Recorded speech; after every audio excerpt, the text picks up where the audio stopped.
Hi, so the main question that I chose to discuss for this section is, upon what foundations are U.S. public schools built?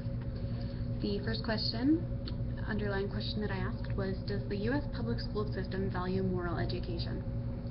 And I found this quote that says, moral education is whatever schools do to influence how students think, feel, and act regarding issues of right and wrong.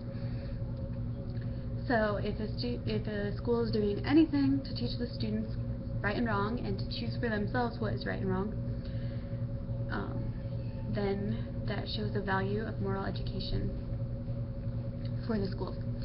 And on the graffiti board, someone pointed out that activities and groups such as Student Council, National Honor Society, and FCCLA, these activities and such that promote service and things like that, they also show that the U.S. public school systems value moral education. My second question was, in what ways do schools encourage living life wide awake? And wide awakeness was something that Green talked about in her article. That was the main point of it. So this quote comes from it, and it describes what wide awakeness is. And it's an achievement, a type of awareness, a plane of consciousness of highest tension, originating in an attitude of full attention to life and its requirements. This attentiveness, this intent in things, is the direct opposite of the attitude of bland conventionality and indifference so characteristic of our time. So what I gathered from this was that in any way that a teacher or the school encourages students to go beyond just the coursework and pursue things that interest them, promotes them living wide awake. Because if you're interested, then you're actively doing things that interest you, then you are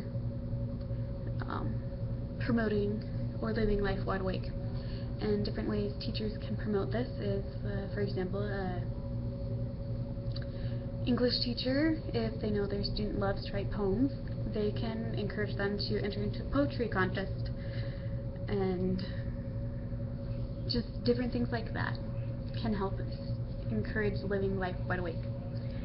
My next question was, can the golden rule be seen throughout the school system?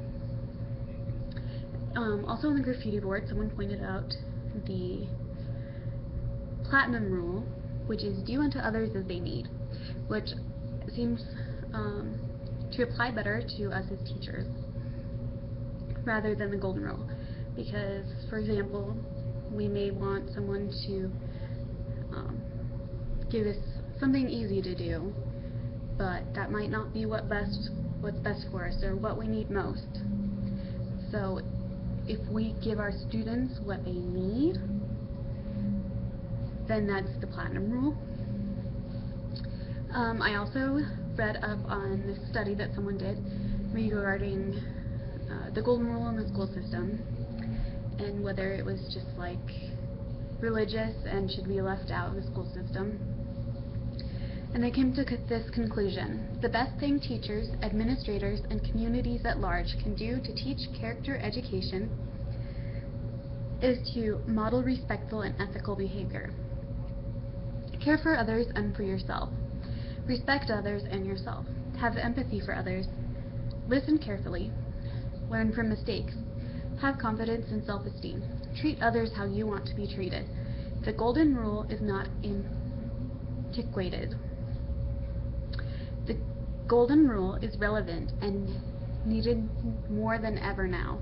Perhaps everyone, from the presidential candidates to celebrities to teachers to parents to society at large, should follow this sage advice that does not need a fancy policy or learning standard to measure overall civility and human perseverance.